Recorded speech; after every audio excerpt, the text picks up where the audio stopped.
Dylan Holloway records his first ever hat trick. Let's talk about it. Hey, this is Brain Chen. Subscribe to Locked On Blues. You're Locked On Blues, your daily podcast on the St. Louis Blues. Part of the Locked On Podcast Network, your team every day. And welcome back to Locked On Blues on this Christmas Eve. I'm your host of Locked On Blues, Haley Taylor Simon, talking to you all things about our St. Louis Blues here on the Locked On Podcast Network, your team every day. On today's episode of Locked On Blues, of course, the Blues' win, but Dylan Holloway with his hattie. Road trip thoughts with these past three games, and then what's ahead for the Blues as we approach this little break in the schedule. But I cannot wait to get in on last night's game. It was a much-needed win. But first, FanDuel. You can start the season with a big return on FanDuel. New customers can place a $5 bet, and you'll get started with $250 in bonus bets if you win your first $5 bet. Visit FanDuel.com to get started. Last night, the Blues shut out the Detroit Red Wings for nothing. Jordan Binnington was in net for St. Louis, and I have to tell you, the vibes were immaculate. This team looked actually good. And I hate to say that because it sounds bad and condescending, but they looked good. Binner stopped all 19 shots that Detroit had on St. Louis's net. And that's another thing that and before I get into, obviously, Dylan Holloway, I'm going to talk about everything else and then I'll get into Holloway. But the Blues' defense actually looked good last night. And this is something that I feel like kind of doesn't get talked about enough. I think that the Blues, they've struggled. We know that. You know that. I know that. But I think that the defense just collectively looked good. I was actually really impressed with Cam Fowler last night. He is the newest Blues player who the Blues got from Anaheim. He looked good. Parayko looked good. Obviously, Parayko always looks good on the ice. Like, come on now. And I thought Tyler Tucker, looked good too. But overall, I was really impressed with how this team played. Another player that I thought had a good game, a big game for him, was Texier. So we know that he's been like in and out of the lineup, but he was able to get a goal right off the bat in the second period. It's his second goal of the season. So as I've said, he hasn't had the best season, right? But overall, I think that this was a goal that he really did need. And I'm not trying to be difficult on him whatsoever because he does what he needs to do. But at the same time, you're the 45th overall pick in the 2017 NHL draft. I expect a little bit more out of you. But again, with Columbus, and I look back to, how he did with the Blue Jackets last season, he scored 12 goals, 18 assists, and he played 78 games. And that was the most he's ever scored, the most amount of points that he's ever had in his career. So right now, he's sitting at 5 points on this season for the Blues with the 18 games that he's played with 2 goals and 3 assists. Do I think that's enough? No, I do not. But this is why you see him sometimes not in the lineup. It's because he can't give you that consistency. But at the same time, I think with Texier, what I want to see out of him is confidence on the ice. And he's still a younger, he's 25. Which is my age, so that makes me sound old. But he's still in that kind of like awkward middle phase, maybe. You can't say he's too young. You can't say that he's too old. And you should be seeing basically his prime right now, if we're being honest. So the fact that we're not maybe seeing that does strike some concern within me. But at the same time, I do feel like we're treading in the right direction with Texier. I mean, he has been playing good in the games that he has played in as of lately. Taking shots on goal, which is fine with me. I mean, as long as you're making valuable effort, I'm okay with that. But at the end of the day, I just need to see some more out of Texier. But again, 2 goals in 18 games isn't ideal. It's not great. It's not something that I'm over the moon about. I'm not, thrilled about that. I think that's actually kind of the opposite. But I do think that, again, we're going to state the obvious. Any goal is a good goal, 100%, but I just personally really need to see more out of Texier. So we have the first ever hat trick from Dylan Holloway last night, and I was really excited about this one.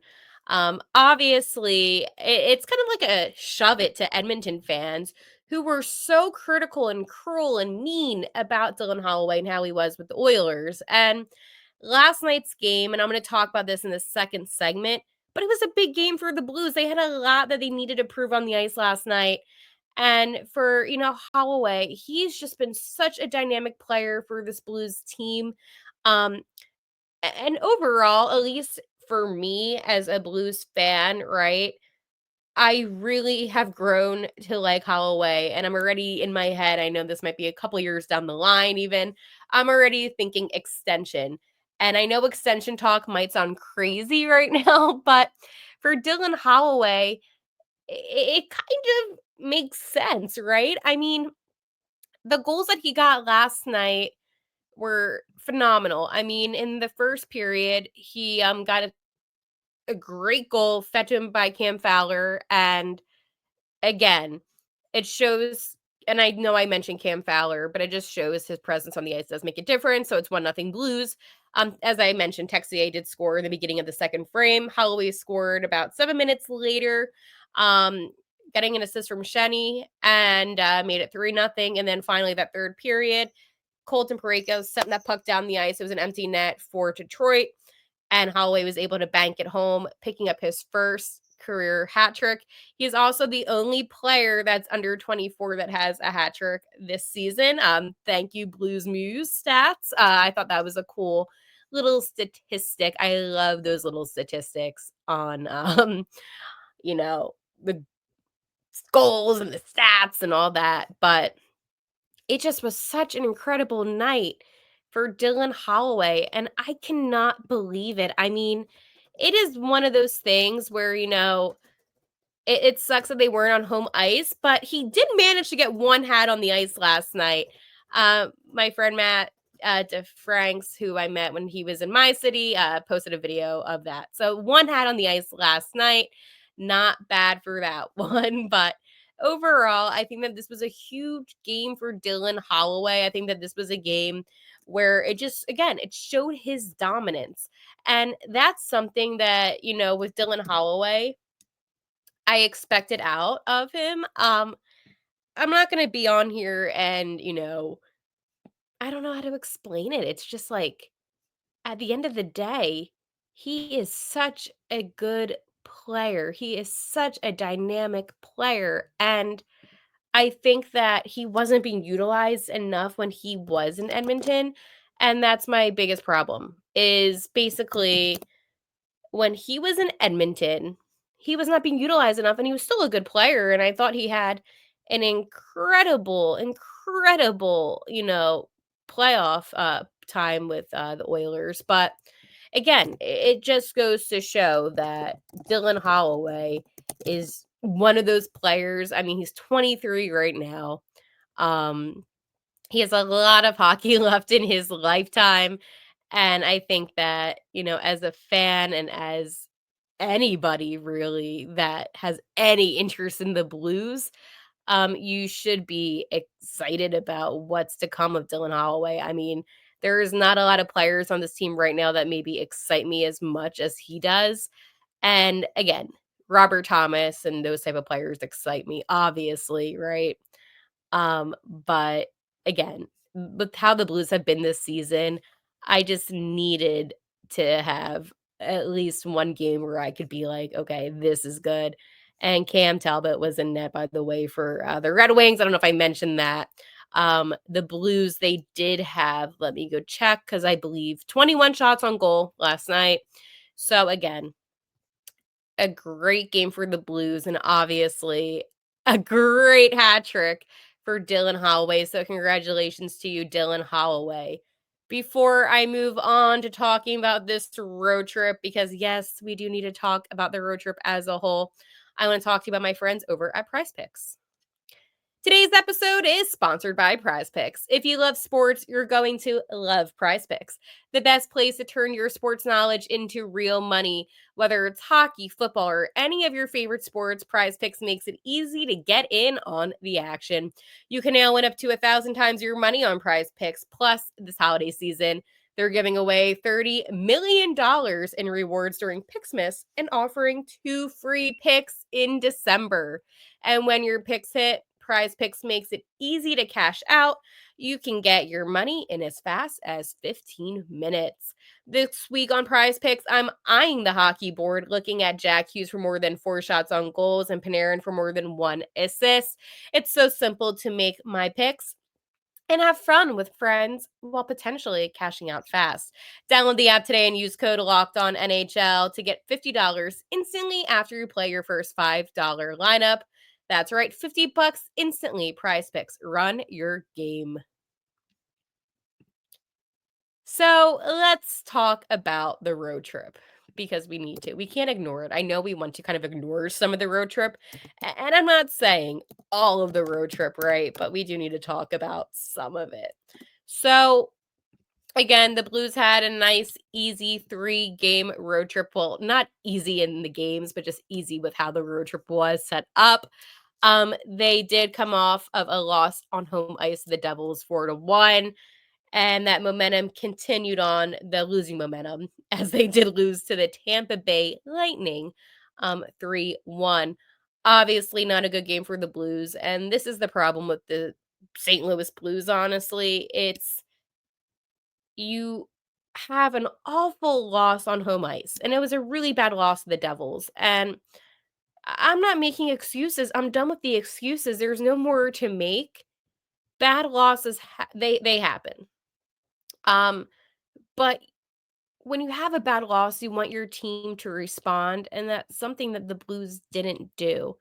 And that bothers me a lot about the game itself is that you didn't see any response. I mean, yes, I was happy that Bushi was able to score in that Lightning game, obviously. That was a positive, and Fowler with a secondary assist. All good, right? However, the Lightning were just so much more dominant over the Blues, despite the fact that the Blues had a lot more shots on goal. They had 32 shots on goal, St. Louis, while the Lightning had 18, but yet the Lightning's shots on goal were able to go behind the net. So that is something that is very frustrating. And you have Nikita Kucherov, who was one of the best players when it comes to assists in the NHL. Just hands down one of the best. And he had 2 in that game. And it just goes to show that this team, and I'm talking about the Lightning, just have these players that know their roles and they're so established and they're able to get the job done. I mean, you're going up against a goalie, it's an Andrei Vasilevskiy, very good goalie, obviously. But at the end of the day, the Blues just didn't follow through. I mean, they had shots, but I don't know how to explain it. They just were not good shots. They weren't going to the 5-hole, the 2-hole, none of that. It just was not good. So, was I surprised about the outcome of the game? Not really. I really wasn't. I mean, I have to laugh too because Braden Shen um got a fighting minor, I believe it was, or what I forget. But I thought the ref was funny, the official on that one, and Hofer with a tripping, which just goes to show our great goalie dynamic here. Now, I love our goalies here in St. Louis, but again, bad loss against the Lightning. So now the Blues are in a bit of a bad stretch with 2 losses now. Then they go to the Sunrise, Florida to take on the Florida Panthers in the Sunshine State. Again, you're going against another really good goalie as in Bobrovsky, and Hofer gets the start in net. And for me personally, I think this was one of the best games of the season for the Blues, despite the outcome. And the reason why I say that is you're going against the defending Stanley Cup champions, and it's not an easy game. They're not an easy team. I know they did lose a lot of players this past offseason. However, they still have a lot of their core players still on the team. And again, you're playing a team that won the Stanley Cup that was in contention for the past couple of seasons. And again, this is a team that obviously Coach Montgomery knows a lot about, as the Panthers did eliminate the Bruins a couple seasons back when the Bruins won the President's Trophy. So a lot going on in this game. However, Oscar Sundqvist was able to get the Blues' only goal of the game, his third goal of the season.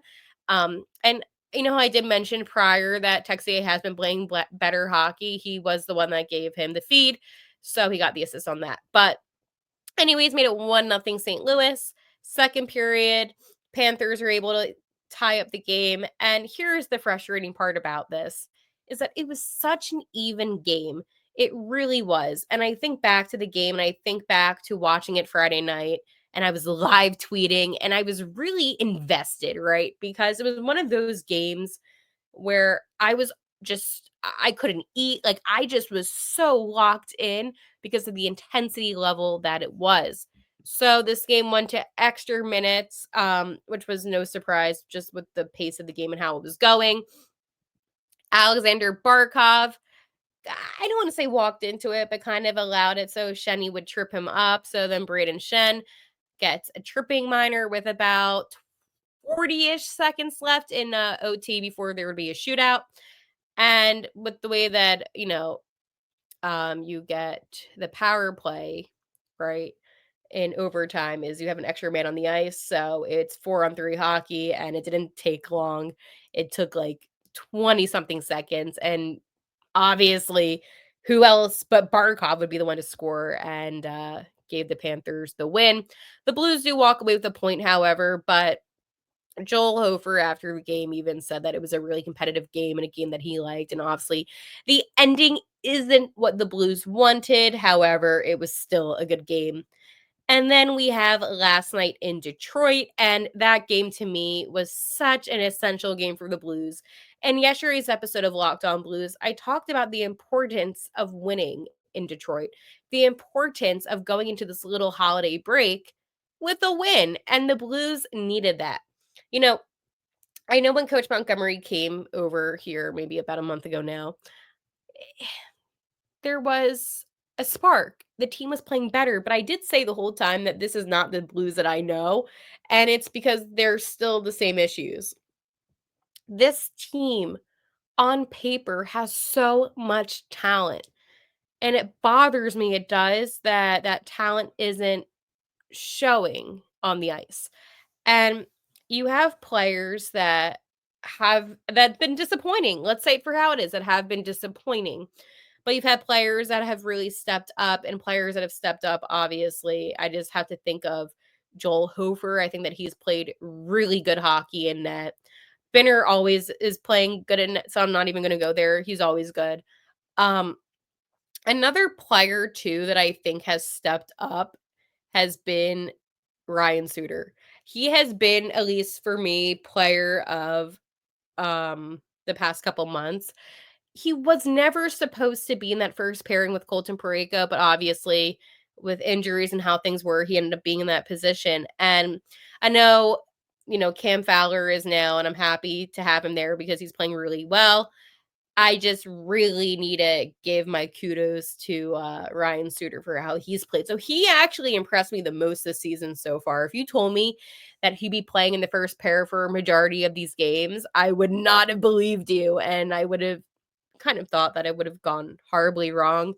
But he's been really good. So I just want to give a shout out to Ryan Suter. And of course, my boy, Dylan Holloway, Hat Trick Holloway. He is playing absolutely phenomenal, and I cannot give him enough credit whatsoever on that. So that is who I have. I'm going to talk about what's ahead for the Blues. But first, I want to talk to you about FanDuel. The NFL playoffs are almost here, but it's not too late to get in on regular season action with FanDuel, America's #1 sportsbook. Because right now, new customers can finish the season strong with $250 in bonus bets if your first $5 bet wins. FanDuel has so many ways for you to pick up a W. I love betting on which players will score a touchdown and how many points each team will score. It's thrilling. I love also with FanDuel, when you do the same game parlays, it's just super easy to do. And I always feel like I have the time of my life doing it because I'm watching a game and I'm instantly like making these parlays. And there's parlays on Christmas that you can make because the NFL is on tomorrow too, besides the NBA. All right. Anyways, just visit fanduel.com to join today. That's fanduel.com for your chance at $250 in bonus bets. Make every moment more with FanDuel, an official sportsbook partner of the NFL. So the St. Louis Blues are on a bit of a break until this Friday as they host the Nashville Predators. The Predators, again, one of those teams in the NHL that have been a little disappointing, I would say, for most. Not for me, because I did predict this to actually happen. But the Predators, it's such an interesting team, right? I think back a lot to how it's been. This is the first game of the 4 games these two teams will face each other this season. And I really just want to focus on the Nashville Predators because I'm going to talk about some of the other games that the Blues do have coming up. But like, I really don't understand this team at all and how they're doing. I mean, they did beat the Canes yesterday 5-2, which huge for them, and they beat the Kings. And then they did lose to the Penguins, but they got a point on that game. So they've been on a 3-game point streak. Um the Rangers, they beat them, but the Rangers are kind of trash, honestly. Avalanche, they lost to. They beat the Stars 4-1. Like, they have been playing some really good hockey. Um, so they now have 29 points on the season, and they are right behind us. Yep, that is right. So the Blues now have 36 points. Not going good. It's not going well. So the Blackhawks, they have 26 points, right? Not anything that we didn't expect. But yeah, the Central Division, and I hate to switch topics, but it's not looking so good for us right now. The Jets have 51 points, um, only 10 losses on the season, which is crazy. Wild have 46 points, Avs 42, Stars 40, Utah 38, us 36, Preds 29, and Blackhawks 26. So again, getting these 2 points is really crucial for us, honestly, to just try to get to 40 points as fast as possible. Because right now, the Jets, you can just basically guarantee that they're going to be the first team to 100. So not surprised on that. Anyways, after the Predators on Friday, the Blues will be hosting the Buffalo Sabres. Again, this is a team that the Blues should beat. I'm not saying that the Sabres are an awful team. However, they are dead last in the Atlantic Division, and they only have 28 points on the season. And I think that for a team like Buffalo, I mean, they just beat the Islanders 7-1. So huge win for the Sabres. However, they lost to the Bruins, they lost to the Leafs, and they lost to the Canadiens. So, like, again, when it's better-ish teams, they don't play as well. And then, of course, on Tuesday, it is the Winter Classic. It's the first time the Blues and the Blackhawks will be facing off this season. A little late in the season for that, honestly. I love that matchup, but obviously it's at Wrigley Field. And again, what is better than the Winter Classic? I know it's on New Year's Day, which I personally don't like. I'm not a fan of that. However, I am excited to be in yet another Winter Classic. So, looking forward to Tuesday. All right, that is all for today's episode. Have a very Merry Christmas, Happy Hanukkah, Happy Kwanzaa, Happy Holiday to whichever holiday you celebrate if you choose to do so. I will talk to you later, and like always, let's go Blues.